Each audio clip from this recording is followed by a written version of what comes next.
3 activités simples pour égayer sa vie.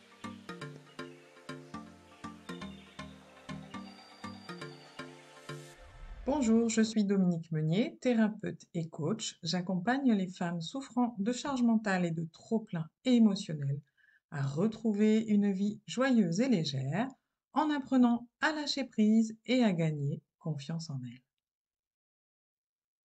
Certaines périodes sont plus faciles à vivre que d'autres.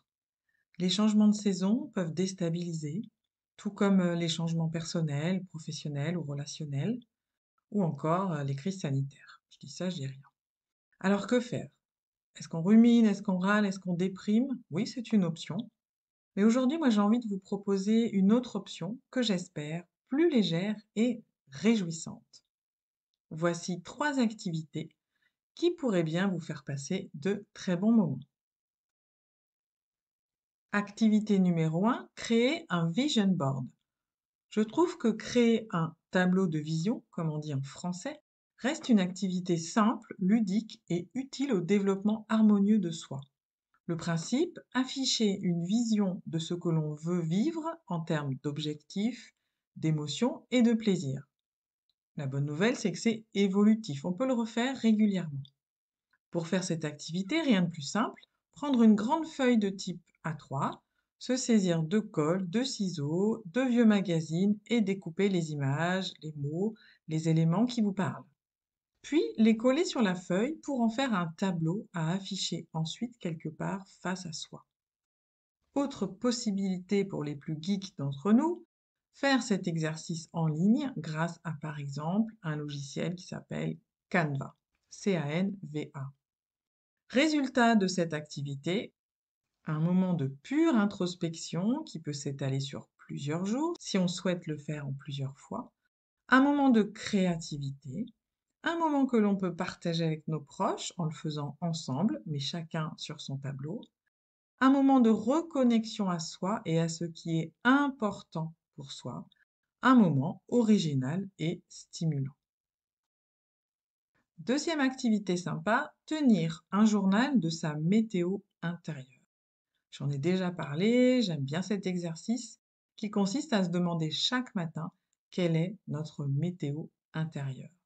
Quand on traverse des moments difficiles, il me semble important de rester proche de soi pour ne pas se laisser embarquer par une ambiance anxiogène ou agaçante ou déprimante, ou simplement par le flot d'émotions qui nous assaille.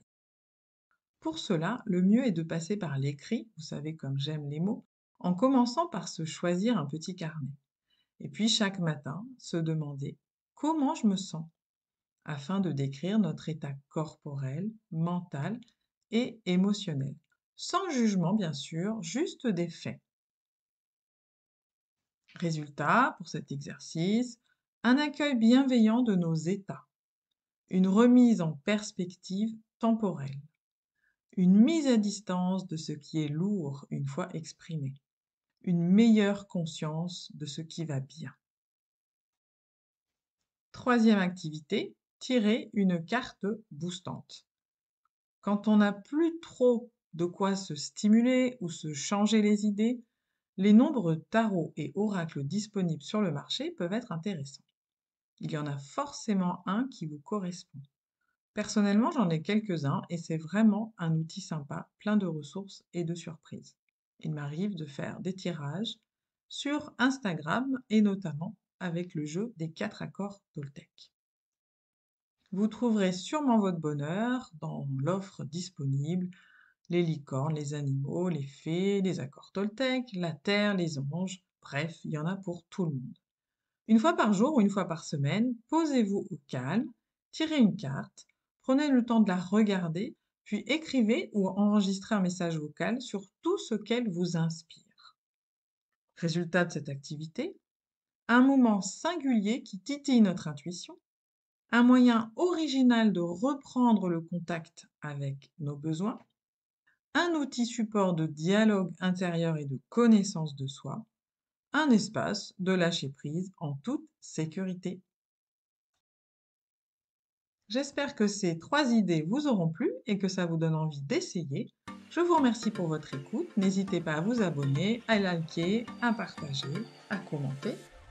Et je vous retrouve très bientôt pour de nouveaux podcasts. Bonne journée!